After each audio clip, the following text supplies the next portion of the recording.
The bombings of Hiroshima and Nagasaki in the year 1945 were devastating events that took the lives of many. This was a pivotal moment in history, marking the first use of nuclear weapons. The world remembers the bombings as they altered the course of history, completely changing World War II and the fate of the world in the 40s.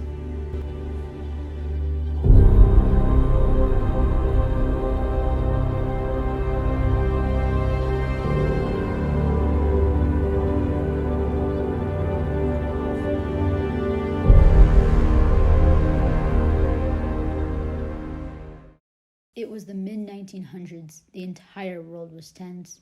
Adolf Hitler's invasion of Poland in September 1939 drove Great Britain and France to declare war on Germany. The countries Germany, Italy, and Japan, known as the Axis powers, were fighting against the Allied powers, or the countries France, Great Britain, the United States, and the Soviet Union. Little did all the countries know that this would go on for the next 6 years. The bombings of Hiroshima and Nagasaki were a major turning point in history due to the substantial number of casualties and destruction. Though the development of the bomb broke many barriers in science and technology, even though the purpose of the bomb was to end World War and save many lives, instead it put countless lives in danger. The bombings of Hiroshima created enough tension to cause the end of World War II. On December 1941, Japan bombed USA on Pearl Harbor, causing the US to officially join World War II. US operatives reported that Hitler was working on a bomb that could destroy whole cities. The US had to do something and do it fast. So in June 1942, they started the Manhattan Project, where they would create the first ever nuclear weapon. A weapon that could later create so much destruction that the opposing countries had to surrender to the Allied forces. The Manhattan Project was the code name for an effort to develop a functional atomic weapon during World War II. Many brilliant minds, such as Julius R. Oppenheimer and Enrico Fermi, were brought together to create this bomb. Most of the work for the project was done in Los Alamos, New Mexico, Hanford, Washington, and Oak Ridge, Tennessee. The project scientists were working with great haste because of the race to make the bomb against the Axis powers. In the end, the Allied powers won that race, and on June 15, 1945, the two atomic bombs, Fat Man and Little Boy, were fully developed. It says, "Now I am become death, the destroyer of worlds." I suppose we all thought that, one way or another.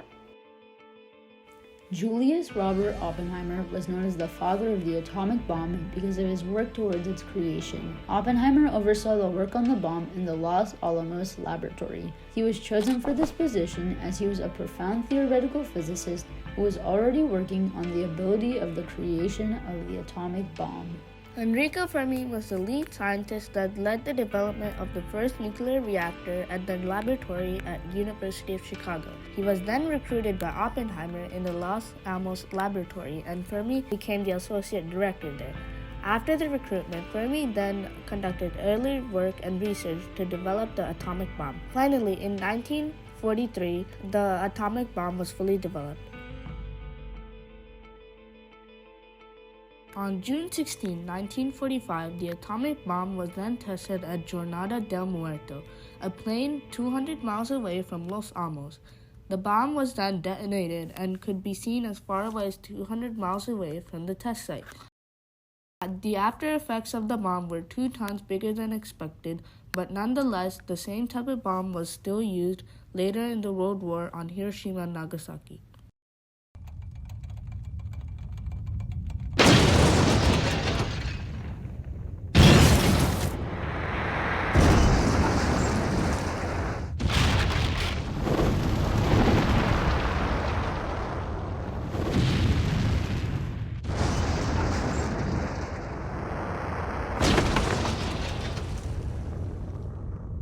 With Germany and Italy surrendering, Japan was losing the war. But even so, Japan kept on fighting. On July 24, 1945, President Harry Truman was informed about a successful test with the atomic bomb and that it was ready for use. Truman decided that he had 4 options.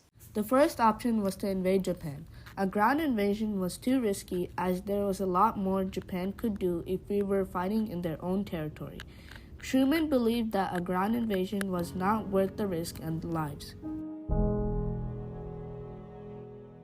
A second way was to deploy the bomb in an isolated area. The idea behind this was to demonstrate the bomb's power, hopefully scaring Japan into surrendering. The problem with this is that they could not be sure what the reaction of Japan would be to this threat. Would this encourage them to fight harder? Maybe or maybe not.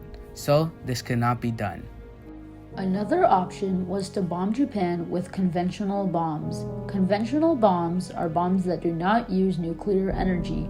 However, both Japan and America have access to these bombs, so if America used conventional bombing, Japan could as well. So that left them with their final option: use a nuclear bomb in a populated area. This fourth option was a last resort. The number of lives it would take was devastating. Alas, Truman saw no other decision. There was no other choice but to deploy the bombs. So on August 6, 1945, a B-29 bomber named Enola Gay took off and headed towards Hiroshima. As it crept toward Hiroshima, it dropped at 3,000 feet in the air. At 8:15 a.m., the bomb named Little Boy was released from the plane and deployed on Hiroshima.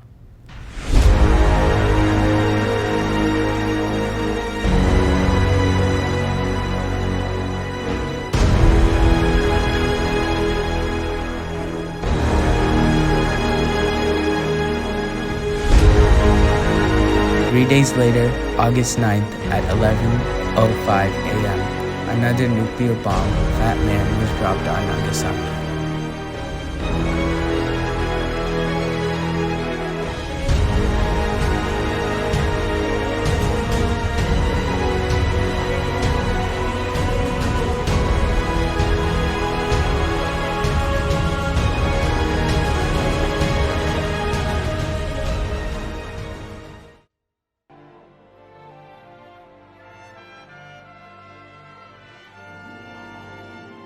Over 100,000 people lost their lives to this tragic event, and the 90,000 people that survived were severely injured.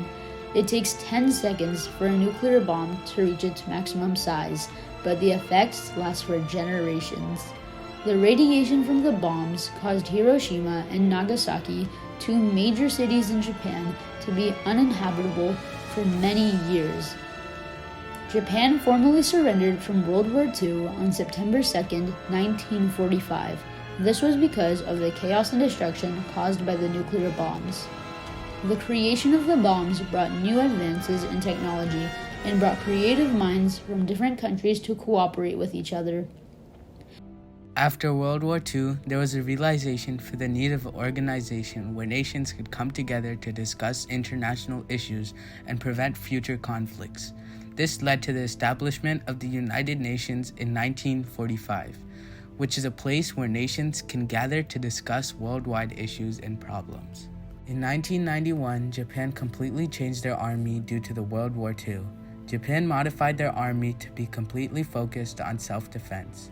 Their army's sole purpose is to defend and keep peace in Japan.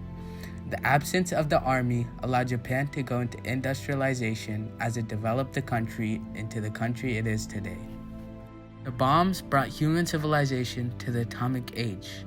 This new advancement brought us a new way of thinking about the world we live in and how it functions. The bombs also started a time in peace for the world, considering that no country would want to start another major war again. The bombings of Hiroshima and Nagasaki are known as the bombs that shook the world. If the atomic bombs were not dropped on Japan, the war would have kept going on, causing many soldiers and civilians to die to the war, leading to millions of casualties, more than the number of casualties that the atomic bomb caused. In a way, the atomic bombs might have saved more lives than they took away. These bombs continue to affect the lives of billions around the globe till this day. And this just comes to show that every positive value has its price in negative terms. This was said by Pablo Picasso in respects to Hiroshima and Nagasaki.